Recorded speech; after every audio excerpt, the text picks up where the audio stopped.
You are watching Grace Television.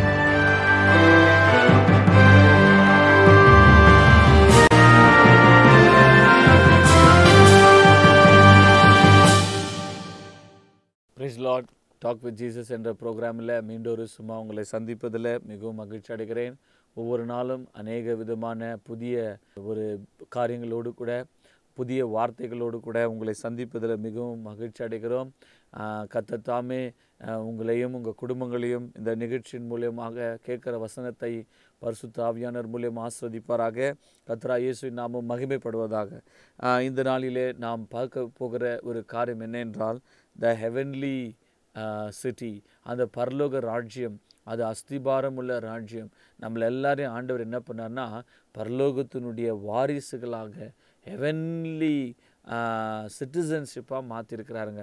So நாம் என்ன செய்வோம் பரலோகத்தில்? முக்கியமான ஒரு காரியம், நம்ம எல்லாருக்கும் ஒரு நித்தியத்தை குறித்த ஒரு காரியம் கண்டிப்பாக நம்ம மனதில் எப்பொழுதும் வைத்து கொண்டு இருக்க வேண்டிய ஒரு காரியம் என்னென்னா, நான் இந்த உலகத்துக்கு சொந்தம் அல்ல. யோவான் 17ஆம் அதிகாரத்தில் ஆண்டவராக இயேசு சொன்ன ஒரு வார்த்தை பாருங்கள். யோவான் 17ஆம் அதிகாரம் 16ஆம் வசனம், நான் உலகத்தார் அல்லாதது போல அவர்களும் உலகத்தார் அல்ல. I am not of this world and they are also not of this world. பிரியமானே, நம்ம என்னதான் இந்த உலகத்தில் பெரிய பதவியிலையோ பெரிய ஒரு போஸ்ட்லேயோ வேலையிலையோ இருந்தாலும், ஐடி கம்பெனியில் ஒர்க் பண்ணலாம், அல்லது எந்த இடத்துல இருந்தாலும் சரி, காலேஜில் ஒர்க் பண்ணலாம், ஸ்டூடெண்ட்டாக இருக்கலாம், கிளாஸாக இருக்கலாம், இந்த உலகம் நமக்கு சொந்தம் கிடையாது. ஏன்னா ஆண்டவராகிய இயேசு சொன்னார், நான் உலகத்தான் அல்லாதது போல அவர்களும் உலகத்தார் அல்ல. ஐ am not of this world அப்படின்னார். அப்போ நம்ம யார் என்று சொன்னால், வானவருடைய சாயலை அணிந்து கொண்டவர்கள். 1 கொரிந்தியர் 15ஆம் அதிகாரத்தில் அந்த வசனம் வருகிறது.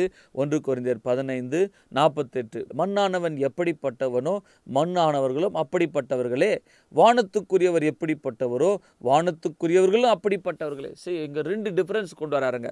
ஒன்று மண்ணானவர்கள், அதாவது ஆதாமுடைய வம்சத்தில் வந்த மண்ணான மனுஷன். 2வது வானத்துக்குரியவர், இயேசு கிறிஸ்து வானத்திற்குரியவர், வானத்திலிருந்து இறங்கி வந்தவர், பிதாவினுடைய மகன், தேவனுடைய மகன் அல்லது தேவகுமாரன். அப்போது அவருடைய சாயலை அணிந்து கொண்டவர்கள் வானத்துக்குரியவர்கள். அப்போது நம்ம வந்து ஹெவன்லி சிட்டிசன். பவுல் எழுதுறாரு பிலிப்பியரில், அவருடைய கான்வர்சேஷன் இஸ் இன் ஹெவன் அப்படின்றார். அப்போது நான் பரலோகத்தினுடைய ஒரு சிட்டிசன்ஷிப்பாக நாம் இருக்கும்போது அந்த பரலோகத்தில் என்ன செய்ய போகிறோம்? அப்போ அநேகர் நினைக்கிறாங்க, பரலோகத்தில் நான் ஒரு மூலையில் இருப்பேன், அல்லது பரலோகத்தில் நான் ஒரு இடத்துல என்ன செய்வேன் என்று சொன்னால் நான் துதித்து கொண்டு இருப்பேன் அப்படின்னு நினைக்கிறாங்க. நல்லது தான். பட் பரலோகத்தில் நம்ம மூலையில் இருப்பதற்காக அழைக்கப்படவில்லை. தேவனுடைய வசனங்களை பாருங்கள். வெளிப்படுத்தல் 22ஆம் அதிகாரம் 4ஆம் வசனம், அவருடைய ஊழியக்காரர் அவரை சேவித்து அவருடைய சமூகத்தை தரிசிப்பார்கள். பரலோகத்தில் நம்ம செய்ய போகிற காரியம் என்னன்னா, they shall see his face, அவருடைய முகத்தை பார்க்க போகிறோம். யாருடைய முகத்தை?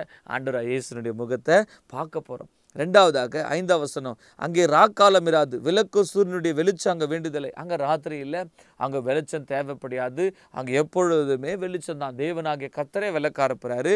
தேவனாகிய கர்த்தரே அவர்கள் மேல் பிரகாசிப்பார், அவர்கள் சதா காலங்களும் அரசாளுவார்கள். அப்போ பரலோகத்தில் நம்ம என்ன பண்ண போகிறோன்னா, we will rule forever என்று சொல்கிறார். பிரியமானே, 1000 வருஷம் நாம் ஆண்டவரோடு கூட ஆளுகை செய்வதற்காக அழைக்கப்பட்டோம். ஆண்டவராகிய இயேசு பேதுரு கேட்குறாரு, ஆண்டவரே, நாங்கள் வந்து எல்லாத்தையும் உனக்காக விட்டுட்டோமே, ஒரு மீன் போட்டை விட்டுட்டோம், ஒரு நான் படகை விட்டுட்டேன், மீனுங்களெல்லாம் விட்டுட்டேன், எனக்கு என்ன ஆண்டவரே கிடைக்கும் அப்படின் போது ஆண்டவர் என்ன ஒரு அற்புதமான பதில் கொடுக்குறாரு பாருங்களேன். மத்தேயு எழுதின சுவிசேஷத்தில் ஒரு அற்புதமான வசனம் உண்டு. அங்கே பேதுரு கேட்குறாரு, ஆண்டவரே எங்களுக்கு என்ன கிடைக்கும்? மத்தேயு 19ஆம் அதிகாரம் 27ஆம் வசனம், அப்பொழுது பேதுரு அவரை நோக்கி, இதோ நாங்கள் எல்லாவற்றையும் விட்டு உம்மை பின்பற்றினோமே, எல்லாத்தையும் நாங்கள் விட்டுட்டோமே, உம்மை ஃபாலோ பண்ணோமே, எங்களுக்கு என்ன கிடைக்கும்?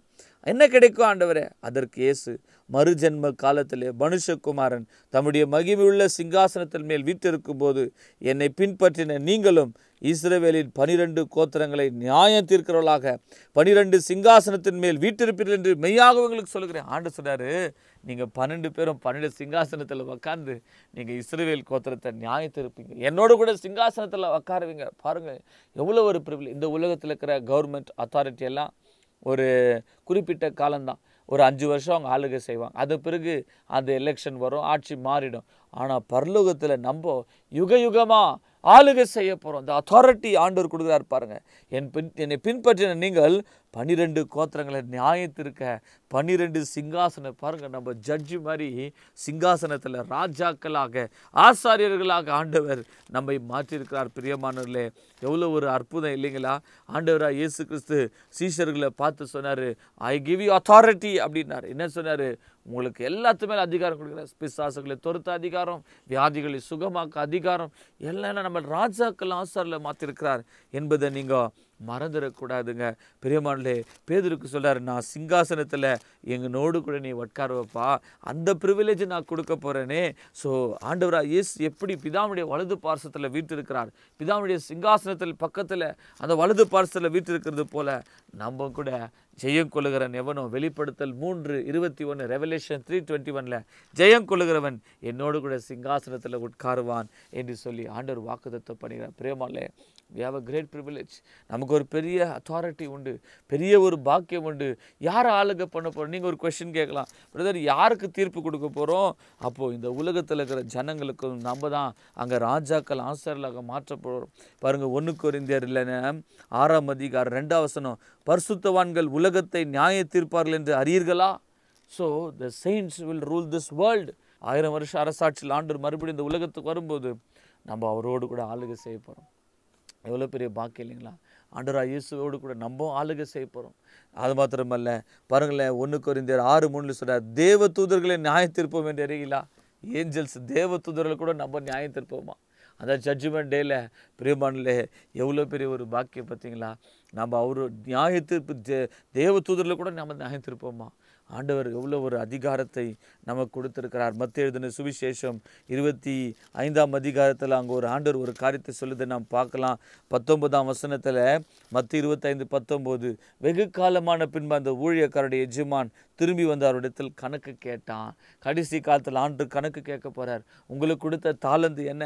5 தாளந்தை கொண்டு வாங்கினவன் வேறு 5 தாளந்தை கொண்டு வந்து, ஆண்டவனே 5 தாளந்தை என்னிடத்தில் ஒப்புவித்தீர், அவைகளை இதோ வேறு 5 தாளந்தை சம்பாதிச்சேன். இந்த ஆண்டவர் 5 தாளந்தை நீங்கள் கொடுத்தீங்க, 5 வரத்தை கொடுத்தீங்க, நான் அதை உனக்காக யூஸ் பண்ண ஆண்டவரை.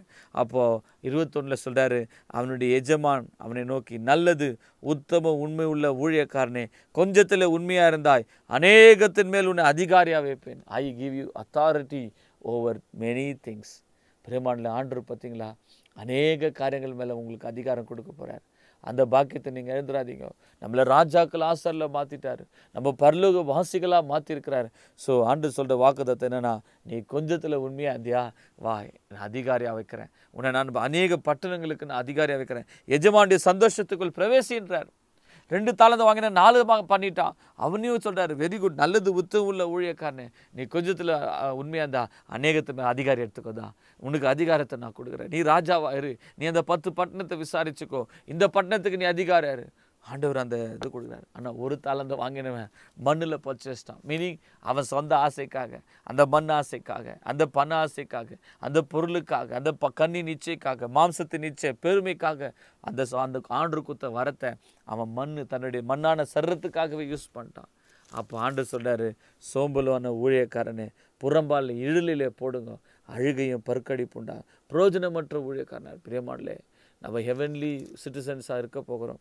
So we should be very very ஆண்டவருடைய வருகைக்காக நம்ம ஆயத்தப்படலாம். ஆண்டவரே, நான் அந்த பரலோக வாசி, அங்கே கண்ணீர் இல்லை, அங்கே துக்கம் இல்லை, அங்கே வருத்தம் இல்லை, அங்கே மரணம் இல்லை, அந்த இடத்துக்கு ஆண்டவர் நம்மளை கொண்டு போக போகிறோம். அங்கே அவருடைய முகத்தை பார்க்க போகிறோமே, அங்கே அவரோட ராஜாக்கள் ஆசாரில் இருக்க போகிறோம். ஸோ இந்த உலகத்தையே நியாயத்திருக்க போகிறோமா, தேவதூதரில் நியாயத்திருக்க போகிறோம், பட்டணங்கள் மேலே அதிகாரமாக கொடுக்க போகிறார் ஆண்டவர். அந்த ராஜ்யத்தை நாம் மனதில் நினைத்து கொண்டு அந்த பரலோகத்தினுடைய வாரிசு நான் எப்போதுமே ஹெவன் கான்ஷியஸாக இருக்க கர்த்தர் உதவி செய்வார். ஜெபம் பண்ணலாம். பிதாவையும் ஸ்தோத்திரிக்கிறோம், இயேசு கிறிஸ்துவின் நாமத்தினால.